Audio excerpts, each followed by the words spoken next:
Louisiana cider reviews. This is Wicked Grove Hard Cider. Rosé version. It's not listed on the Aldi website. I bought this at Aldi, and it says produced by Wicked Grove Cidery, and I looked up the address in Middlebury, Tennessee. They give the street address, and it's actually showing a company called, I think, Vermont Cider Works. It's been around over 20 years, I believe, and they produce different brands.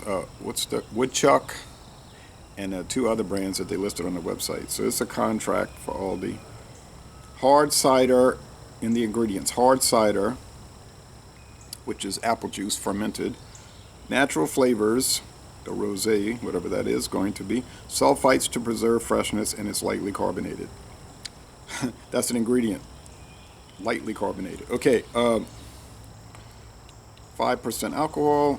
Wicked Grove, apparently, I checked the trademark, and it was issued in 2011, the same year that Boston Beer Company came out with Angry Orchard. So Angry Orchard 2011, Wicked Grove 2011. So that's what happened. I haven't seen any video reviews for this particular one, so I think this is the first video review for this one, at the time of the recording at least, for this one in the world. It was like $17.99 for the variety pack. 3 different flavors: the crisp apple, the elderflower, and the rosé. Best by date, December 20th, 2023. It's got the date, guys, and it's also got the born on date. The 354th day of 2022 at 11:25 a.m. And it's a pry cap, not a twist cap. Okay.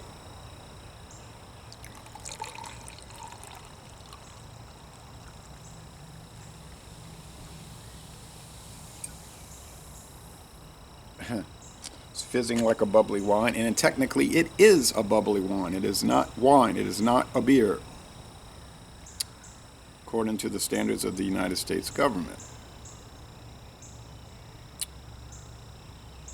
It's simply a 5% wine, 150 calories, and it falls under the authority of the Food and Drug Administration, not the Tax and Trade Bureau. That's why it's got the FDA information on the back.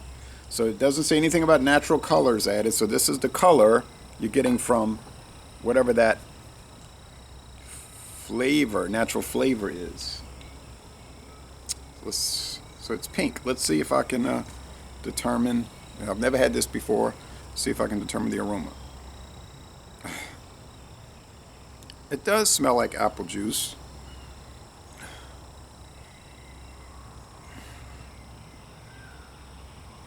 Like a spiced apple juice. And it's overcast again. We don't see too much sun these days. It's humid. It's going to be up to about 83, I think. That'll be nice. All right, let's go with the taste. Cheers.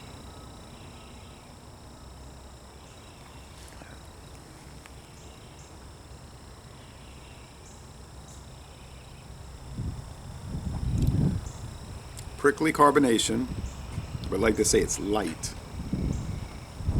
It's windy out here. Sorry for the wind. Or breezy. It just started.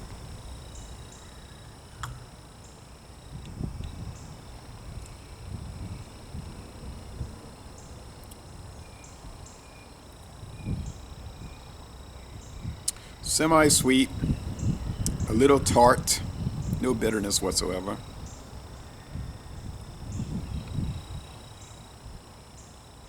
They must be using sour apples because of that tartness. All right. To me, it tastes like they're adding cranberry extract to it. Or the natural flavor could be dehydrated cranberry, and then they add it and it rehydrates, and then they filter it out. It leaves this color. I do see a little bit of sediment there floating around.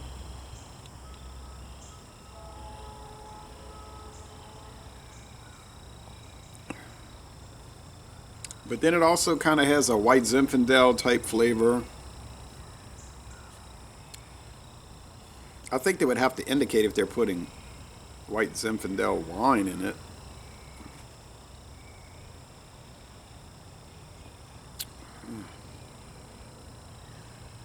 But that's my impression, that they're trying to take apple cider, hard apple cider, and give it the flavor of a carbonated rosé wine. Like say, like if you got one of those inexpensive things like Behringer or Sutter Home or Gallo Family or Carlo Rossi, and it was the rosé, or the box wines like Franzia, and it was the rosé. It kind of tastes like this, but those have a much more wine, much stronger wine flavor, and they're much stronger as it is. Those are running 9 to 13% usually, so this is just a little tease of that. And if you don't care for wine with that wine twang to it, you might prefer this, which, like I said, is like a spiced, it's like multiple flavors, a spiced apple juice. So it's unusual, has a good flavor. I think from this initial experience that I prefer the Aldi house brands to the Angry Orchard. Angry Orchard's fine, no knock against it, but they're a little too sweet and a little heavy on the flavoring. Whereas the Aldi is a little more restrained and drier. So you get the pumpkin spice, pumpkin pie. Remember, it was called pumpkin pie spice hard cider. That was the name of the brand. Pumpkin spiced hard cider. Pumpkin spice hard cider. It didn't even have a trademark on it. They just sold it. And the Wicked Grove seems to have that same thing going for it also. So if they come out with some other flavors, I may buy them. Maybe. I don't know. I'm not much for cider, to tell you the truth. The less I drink it, the happier I am. But it's been okay to review them. I'm not antagonistic toward it. It's just not something I favor. But I would score this in the A range, like say 93. So 9.3 out of 10 or 93 out of 100. Here goes the breeze picking up. And I'm going to end this review by saying y'all go to Middlebury, Vermont, and visit the Vermont Cider Works Cidery.